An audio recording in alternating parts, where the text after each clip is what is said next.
quinto dia do nosso devocional e hoje nós vamos falar sobre a cura interior. A cura interior é uma cura da nossa alma.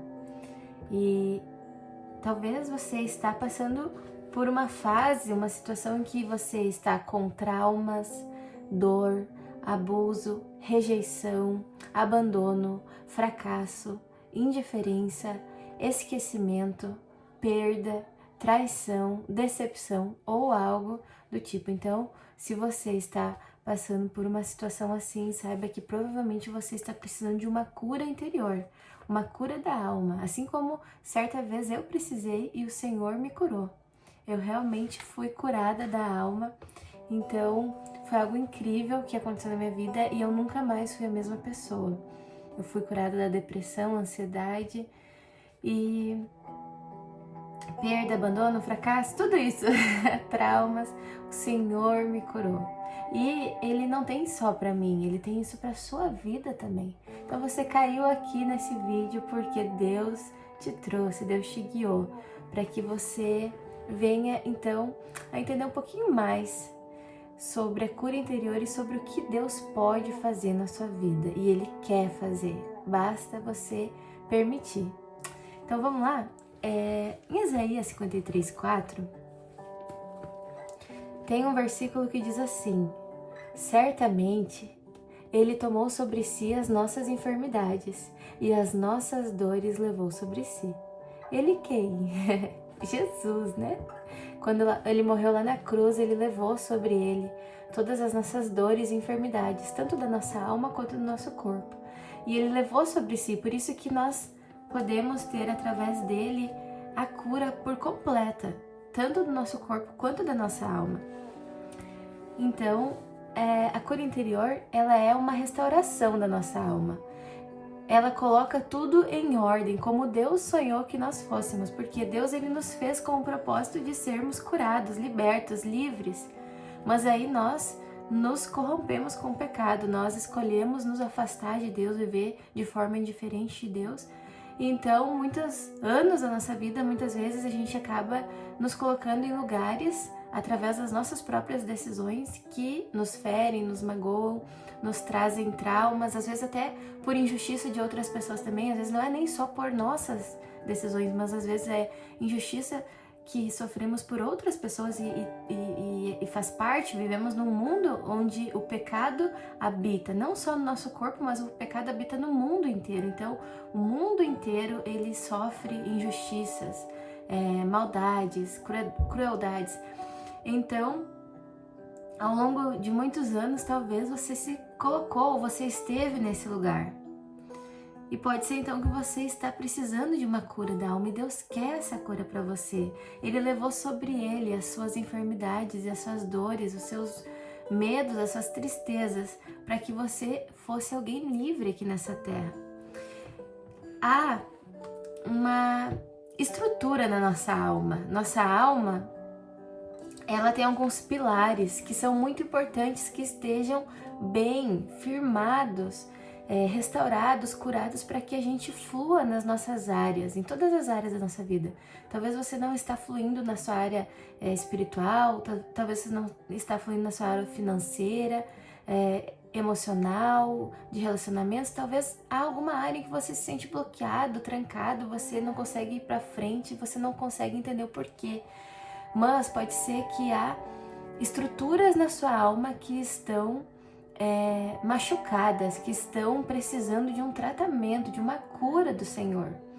Então, quais que são esses pilares da nossa alma que nós precisamos pedir para que Deus cure? O primeiro pilar é a emoção. O ser humano necessita estar bem consigo mesmo, sentir-se bem e estar bem com as pessoas da sua convivência. Por isso, a pessoa precisa resolver o seu interior quando tem angústia, tristeza, inquietação, irritação, depressão, raiva, amargura, vingança. Então, esse é o primeiro pilar, o pilar das emoções, que nós precisamos resolver isso, porque nós fomos feitos para estar bem com nós mesmos e também para estar bem com os outros. Então, quando nós não estamos bem emocionalmente, a gente não consegue fluir na nossa vida. O segundo pilar da nossa alma é o intelecto. Olha só, é o mundo do pensamento e da lógica, do raciocínio e da reflexão. É a capacidade de pensar e resolver os problemas, de traçar estratégias, ter ideias, tanto boas quanto más, de formar teorias, de trazer soluções. Então, às vezes, por nós não sermos curados na nossa alma, a nossa mente, o nosso intelecto também está bloqueado, também está impedido de funcionar, não está funcionando do jeito que Deus fez a gente para ser. Então, olha só como as feridas da alma, elas impactam grandemente a nossa vida, nas emoções, no intelecto, onde mais? Olha só, terceiro pilar é a volição. A volição é a parte da pessoa que a capacita a decidir a sua própria vontade, de querer ou não querer fazer algumas coisas. Então envolve a capacidade de perseverar ou de desistir. Quando você está doente nessa área, você acaba perdendo o incentivo, se torna fraca nos impulsos de vontade e até se move apenas conforme os instintos naturais automaticamente. Isso relacionado a pecados sexuais, falta de autocontrole, enfim. Então, você acaba sendo aquela pessoa, ou nós acabamos sendo aquela pessoa que acaba cedendo aos pecados, acaba cedendo ao desânimo, acaba não tendo aquele ânimo para tomar uma decisão e decidir, realmente eu quero sair disso, eu não aceito isso para minha vida. Por quê? Porque há algo lá na sua alma que precisa ser curada. Então, está prejudicando até a sua volição, até a sua capacidade de decidir, de tomar essas decisões, de perseverar, de não desistir. Há um quarto pilar também na nossa alma que precisa ser curado para não prejudicar a nossa vida, que é o livre-arbítrio. Olha só, o livre-arbítrio é a capacidade de ser e fazer o que escolhe ser e fazer. Devido a traumas, excessiva reprimenda, desamor e rejeição, a pessoa pode perder a liberdade de escolher e o medo toma conta dela. Então, pode acabar prejudicando na hora de tomar decisões e o medo reina em todas as decisões. É até meio parecido com o anterior, né? O anterior, ele tá muito também relacionado ao autocontrole, onde você se deixa dominar pelas decisões. E aqui, o livre-arbítrio, ele também traz muito relacionado a um medo na hora de tomar decisões. Parece que você acaba se sentindo incapaz e aí você não toma as decisões corretas por medo. Então, isso também é algo que precisa ser tratado por Deus. O quinto pilar da nossa alma é a consciência. Olha só, a consciência é a voz interior que soa como a nossa própria voz, criticando ou aprovando os nossos pensamentos ou atos, acionando as decisões boas ou más, denunciando ou aplaudindo realizações ou sentimentos. Então, quais são as evidências que a sua alma está ferida? Quais são as evidências que isso pode fazer você entender que você precisa realmente dessa cura? Minhas vizinhas estão conversando muito alto aqui. Talvez você está ouvindo algo de fundo, é minhas vizinhas.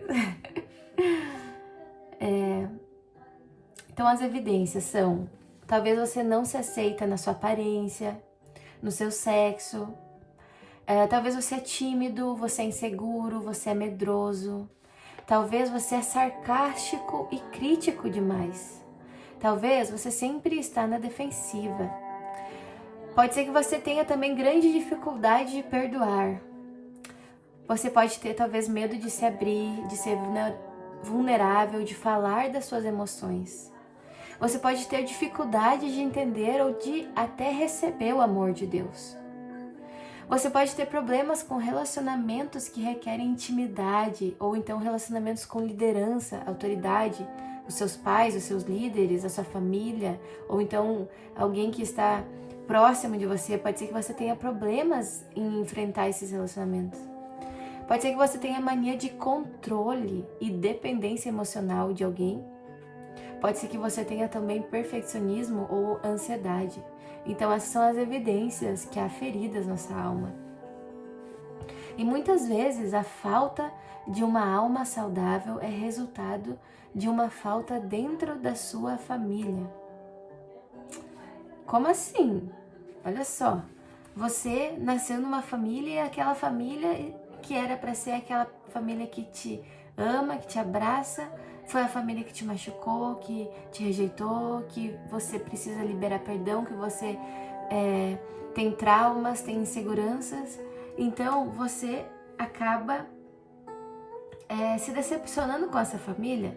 Mas eu quero te dizer uma coisa, quando você é decepcionado pela sua família terrena, é que a sua família celestial, a sua família do céu te encontra. E sim, você tem uma família celestial, olha só que incrível! Nós temos Deus como uma trindade, né? Nós sabemos que Deus é Deus Pai, Deus Filho e Deus Espírito Santo. E eu acho incrível quando a gente para pensar por que Deus é o Deus Pai, o Deus que criou todas as coisas, o Deus que nos fez com um propósito, nos fez com uma identidade, nos fez com muito amor.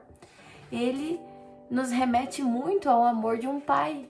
Por quê? Porque ele nos traz identidade. Quando ele nos fez, ele nos fez para ser alguém que é eficiente aqui nessa terra, alguém que expande o reino dele, alguém que reflete a imagem e semelhança dele. Então ele nos deu uma identidade.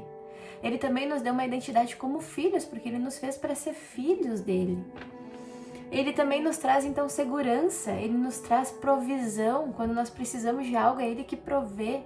Nós temos a segurança de que ele está conosco. Isso é o papel de um pai. Então, se a sua família te decepcionou, o teu pai terreno te decepcionou, saiba que é no papel do Pai Celestial que você vai encontrar o verdadeiro amor de pai. Porque nós, seres humanos, somos falhos. Não há como viver nessa terra sem nos decepcionar com pessoas, sem nos decepcionar com famílias.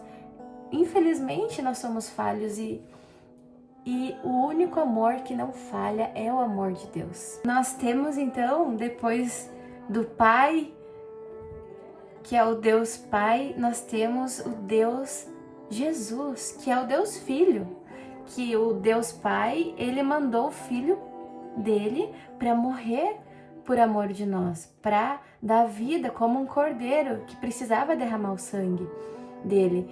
Então nós temos aqui agora o Deus Filho. E se ele é filho de Deus e nós também somos filhos de Deus, nós somos irmãos de Jesus, né? Então aqui nós temos também mais uma realização da família, da obra da família na nossa vida, porque nós temos o pai e nós temos também um irmão, que é o filho do pai, que ele nos adotou através dele. A palavra de Deus diz que através de Jesus nós somos adotados de novo por Deus. Então nós somos agora como um só com Jesus. Jesus agora ele é como se fosse o nosso irmão. Nós então temos essa irmandade, nós temos Jesus como aquele que deu a vida por nós, aquele que é nosso amigo, nosso companheiro, nosso parceiro. Então nós temos em Deus o papel do Pai, nós temos o papel do nosso irmão, que é o papel do Filho, aquele que deu a vida por nós, que é o nosso melhor amigo, nosso brother, né? Por ter feito isso por nós. E nós temos também o papel do Deus Espírito Santo. E talvez você não tenha uma mãe, talvez você não tenha uma boa experiência com a sua mãe, mas eu quero te dizer que o Deus Espírito Santo, ele faz o papel de uma mãe na nossa família. Ele é aquele que nos traz o conforto, ele é aquele que nos traz o conselho, ele é aquele que nos traz a direção, ele é aquele que nos traz o afeto. Assim como seria o papel de uma mãe, e talvez mães falhas aqui nessa terra não conseguiram cumprir esse papel, mas Deus, Espírito Santo, ele consegue e ele nunca falha nesse papel. Ele nos traz conforto, conselho, direção, afeto. Ele nunca nos deixa sozinhos. O Espírito Santo é o próprio Espírito de Deus, o próprio Espírito de Jesus, que quando Jesus voltou ao céu, ele disse: eu vou ir com meu Pai, vou voltar lá, e um dia vocês vão morar comigo. Ele falou, lá terá muitas moradas. E ele disse assim, só que ele disse também, só que eu vou deixar convosco até esse dia o meu próprio Espírito, e o meu Espírito estará com vocês todos os dias da sua vida. Então é por isso que às vezes nós estamos tristes, nós estamos abandonados por todos aqui nessa terra, decepcionados até com nossa família, nossos amigos, nossos sonhos deram errado, nossos projetos estão frustrados, então nós não sabemos para quem recorrer. Então nós temos nesse momento o Pai, que é aquele que nos traz segurança, identidade, provisão. Nós temos Jesus, que é o irmão, que é o filho, que é o nosso companheiro, que é o nosso amigo, que deu a vida por nós. E nós temos o Espírito Santo, que é aquele que nos conforta, que traz aquela paz para o nosso coração, que traz aquela alegria, que traz aquela direção, que traz aquele amor. Então, é nessa família, família celestial, em que nós encontramos a cura da nossa alma.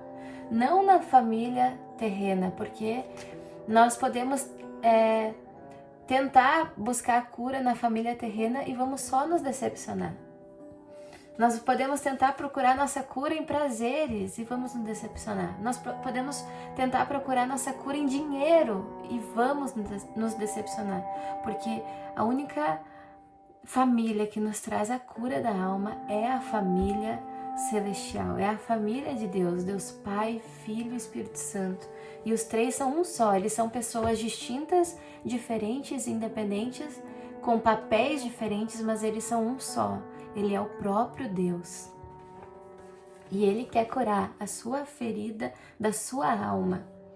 Então, quais são os passos práticos agora? Eu já entendi tudo isso, eu já entendi que eu preciso de cura, já entendi quem pode me curar, mas quais são os passos práticos para que eu possa ser curado? Então, o primeiro passo que eu posso te aconselhar é: permita que o Espírito Santo revele as suas feridas emocionais, os seus traumas. Pergunte para ele: Espírito Santo, o que eu preciso curar no meu coração? Quais são os traumas lá do meu passado que eu preciso curar para poder fluir na minha vida? Quais são as pessoas lá de trás que já passaram na minha vida que eu preciso perdoar?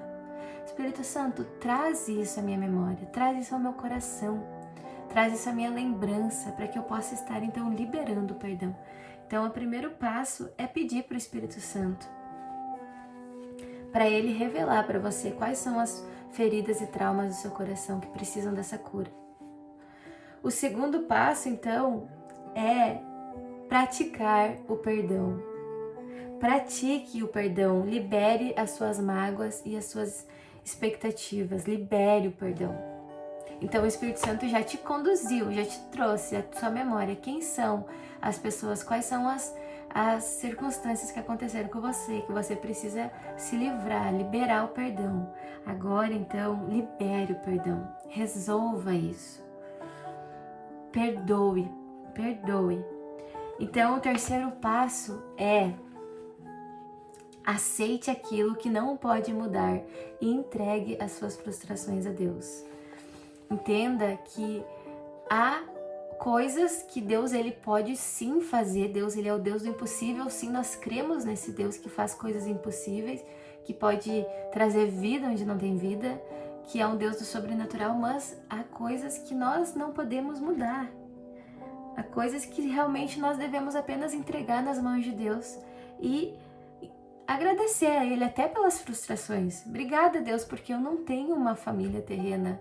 Deus, eu entendo que eu não posso voltar no tempo e nascer numa outra família, e nascer em outro lugar,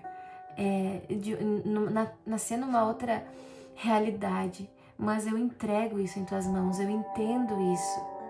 Eu sei que o Senhor é aquele que pode sim mudar as circunstâncias, mas eu entendo que muitas vezes as circunstâncias já aconteceram e eu só tenho que entregar elas em Tuas mãos. O quarto passo, então, seja humilde e sincero diante de Deus, confrontando as suas questões. Então, ser humilde, sincero, né? Reconhecer que muitas decisões que fizemos foi por influência nossa, não foi porque Deus quis que as coisas horríveis tivessem acontecido na nossa vida. Nunca foi assim. Deus sempre desejou o bem, Ele sempre teve pensamentos de paz a respeito de nós. Só que muitas vezes nós decidimos entrar em relacionamento sem consultar Deus, sem pedir: Deus, é isso mesmo que o Senhor quer? Muitas vezes nós resolvemos fazer coisas sem consultar Deus. Então muitas coisas também são consequências dos nossos próprios atos, que nós não podemos agora julgar, colocar isso sobre Deus. Não, isso é erro nosso. Então nós devemos ser humildes e reconhecer: Deus, me perdoa. Ou então: Deus, se eu nasci nessa família que não me amou, então me perdoa por eu não ter amado eles também. Eu poderia ter sido aquela primeira pessoa a amar na família. Sabe, uma família onde ninguém se ama e aí uma pessoa se levanta e começa a amar aquela família, então a família toda é restaurada. É isso que acontece quando nós somos transformados. Quando uma pessoa ela é transformada, ela tem o poder, a capacidade de mudar o ambiente inteiro ao seu redor. Ela tem o poder de mudar a família inteira, até a geração dela inteira, até a escola dela inteira, a faculdade, o trabalho, tudo pode ser mudado através de uma pessoa que se levanta, se posiciona e entende o amor de Deus. Então até nisso nós temos que reconhecer: Deus, foi erro meu também. Eu preciso ser humilde, eu me arrependo de não ter sido uma pessoa amorosa, de não ter sido uma pessoa que sabe perdoar, e eu quero ser diferente. Então, o último passo, o quinto passo, conclua as histórias do seu passado. Dê um desfecho para elas. Não deixe elas ficarem do jeito que estão. Vá lá, peça perdão, vá lá, resolva, encerre aquele ciclo, libere o perdão e saiba que Deus faz tudo novo. Ele pega aquele vaso que era todo quebrado, destruído, e Ele faz um vaso novo. Então, dê desfecho para aquilo, libere da sua vida e saiba que Deus vai fazer tudo novo quando você fizer isso. Amém?